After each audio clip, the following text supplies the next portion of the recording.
السلام علیکم دوستانو، په دې هیله چې ټول به روغ جوړ یاستئ. ځوان ښځې سره څه وکړل؟ یو ډېره خوندوره او له پند څخه ډکه کیسه در سره شریکوم، په دې هیله چې ستاسو به خوښه شي.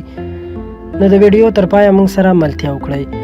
یوه مالداره ښځه وه چې موټر ورته په لویه لاره کار پرېښی او خراب شوی و.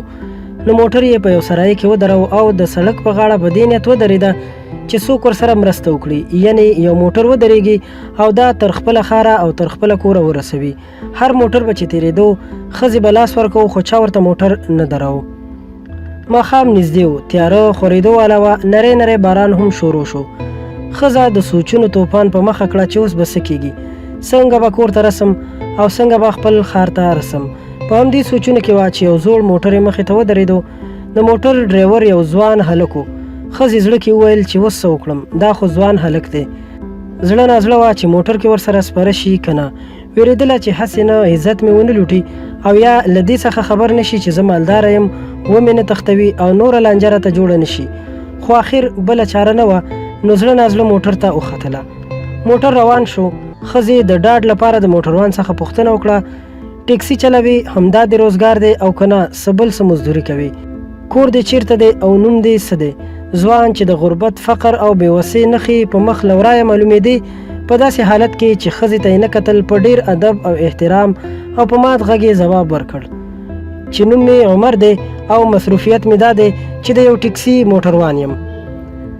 ښځه تر یو بریده ډاډمنه شوه او ځان یې په دې ډېر ملامته کړ چې ولې په موټروان دومره بدګماني وکړه. ښځه خپل ښار ته ورسېده او له ځان سره یې اراده وکړه چې موټروان رانه هر څومره کرایه وغوښته زه به یې ورکړم. ښځې موټروان ته اشاره وکړه چې دلته ودرېږه، زه کوزیږم، زما ځای راورسېدو. موټروان ورته موټر ودراو او ښځه ترې کوزه شوه. مالدارې او شتمنې ښځې موټروان ته وویل: 100 روپۍ دې کېږي چې درې کړم.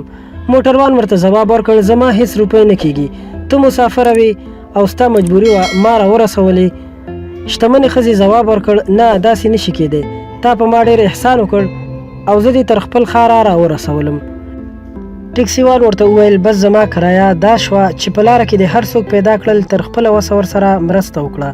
د موټروان له دې ښه تعامل له امله ښځه ډېره حیرانه شوه او روانه شوه، ان تر دې چې مخې ته یو هوټل راغی. هلته ننوتله چې چای پکې وڅښي. له خادم یې وغوښتل چې یوه پیاله کاوه ورته راوړي.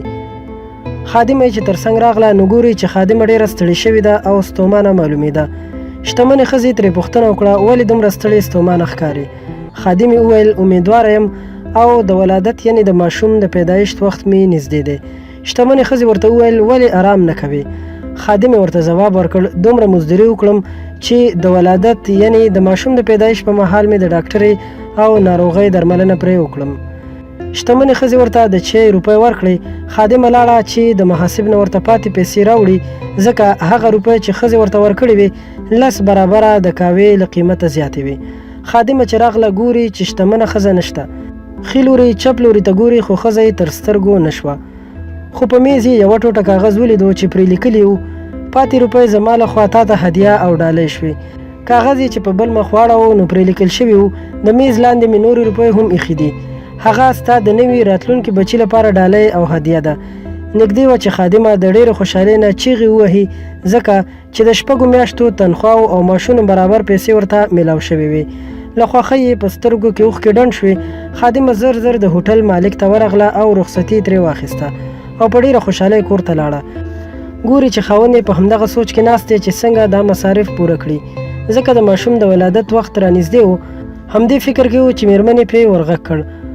خاوند چې خپله ښځه ولیده، فکر یې وکړ چې څنګه مې ښځه نن ډېر وختي کور ته راغله. ویل یې کېدای شي د ماشوم د پیدایښت وخت نږدې وي، ځکه مېرمن وختي کور ته راغله.